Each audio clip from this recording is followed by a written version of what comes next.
સુરતના ભેસ્તાન વિસ્તારમાં લોકપ્રિય ધારાસભ્ય શ્રી ચેતરભાઈ વસાવાના સમર્થનમાં એડવોકેટ વિલાસ સુભાષ પાટીલ તથા આમ આદમી પાર્ટીના કાર્યકર્તાઓ અને જાગૃત નાગરિકોના સહયોગથી ભવ્ય પદયાત્રાનું આયોજન કરવામાં આવ્યું હતું। પદયાત્રાનો પ્રારંભ સિદ્ધાર્થનગર સ્થિત પવિત્ર શ્રી હનુમાન મંદિર ખાતે પૂજા અર્ચના, ભવ્ય આરતી અને દર્શન સાથે કરવામાં આવ્યું હતું। ત્યારબાદ વિવિધ માર્ગો પરથી પસાર થયેલી પદયાત્રાનું સમાપન ભેસ્તાન ખાતે સરદાર વલ્લભભાઈ પટેલની પ્રતિમાને પુષ્પહાર અર્પણ કરીને કરવામાં આવ્યું હતું। પદયાત્રામાં મોટી સંખ્યામાં સ્થાનિક નાગરિકો અને કાર્યકર્તાઓ જોડાયા હતા, જેમણે ધારાસભ્ય શ્રી ચેતરભાઈ વસાવા પ્રત્યે પોતાનો સમર્થન અને વિશ્વાસ વ્યક્ત કર્યો હતો। जी, मारू नाम एडवोकेट विलास Patil, Aam Aadmi party legal cell Gujarat vice president અને ઉધના વિધાનસભા પ્રભારી। આજ રોજ સિદ્ધાર્થનગર નેર ખાતે શ્રી રામ ભક્ત હનુમાનજી મંદિર આવેલું છે।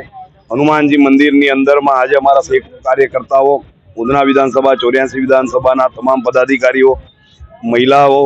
અને અમારા યુવાઓ, તમામ અમારા વિંગના આમ આદમી પાર્ટીના પદાધિકારીઓ અને કાર્યકર્તાઓ દ્વારા શ્રી હનુમાન ચાલીસાનું પાઠ કરીને અને આ ભારતીય જનતા પાર્ટીને સદબુદ્ધિ આપે એ આશયથી આજે હનુમાન ચાલીસાનું પાઠ કરવામાં આવ્યું અને ત્યારબાદ પદયાત્રા સ્વરૂપે ત્યાંથી અમે સરદારજીની પ્રતિમા ખાતે આવી સરદારજીના પ્રતિમાને પુષ્પહાર પહેરાવી આજે આ ભ્રષ્ટ ભાજપ સરકારને મેસેજ આપવા માંગીએ છીએ કે આ ચેતરભાઈ વસાવા જે ડેડિયાપાડાના લોકપ્રિય ધારાસભ્ય છે અને ગુજરાતના પ્રજાના દિલમાં વસે છે,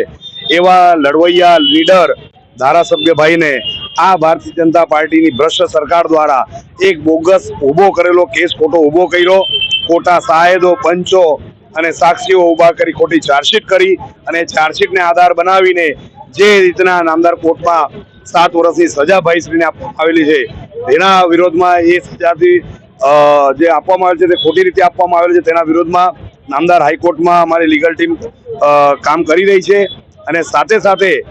ધારાસભ્ય ચેતરભાઈ વસાવાને ફસાવાનું મુખ્ય કારણ એ છે કે ભારતીય જનતા પાર્ટીની સામે ડર્યા નહીં, ઝૂક્યા નહીં અને વેચાયા નહીં અને એ લડવા માંગે છે। આદિવાસી પ્રજા માટે, ગુજરાતની તમામ જનતા માટે એ અવાજ બનવા માંગે છે અને જે નર્મદા જિલ્લાની અંદરમાં તાલુકા પંચાયત, જિલ્લા પંચાયતોમાં વન સાઈડ આમ આદમી પાર્ટીની સરકાર બેઠી છે અને ભાઈ આટલી બહુમતીથી ઉમેદવારો જીતાઈને લાવ્યા, તો ભૂતકાળમાં ભારતીય જનતા પાર્ટીના જે નેતાઓએ, અધિકારીઓએ અને તેમના મંત્રીઓ દ્વારા જે ભ્રષ્ટાચાર આચરવામાં આવેલા છે, જે ગામડાઓમાં કોઈ દિવસે આંગણવાડીઓ બની નથી, જે ગામડામાં કોઈ દિવસે પાણીની લાઈનો પહોંચી નથી, જે નાના નાના પાડાઓ છે ત્યાં એ પાડાઓની અંદરમાં જે રોડો અને રસ્તાઓ અને સુવિધાના નામે કરોડો અબજોનું જે કૌભાંડ કરેલું છે, તે તમામ ભ્રષ્ટાચાર ભાઈ ચેતરભાઈ બહાર પાડવાના હતા, એટલે એમને દબાવવા માટે આ ખોટી રીતે ટ્રાયલ ફાસ્ટ ચલાવીને એમને સજા કરવામાં આવેલી છે।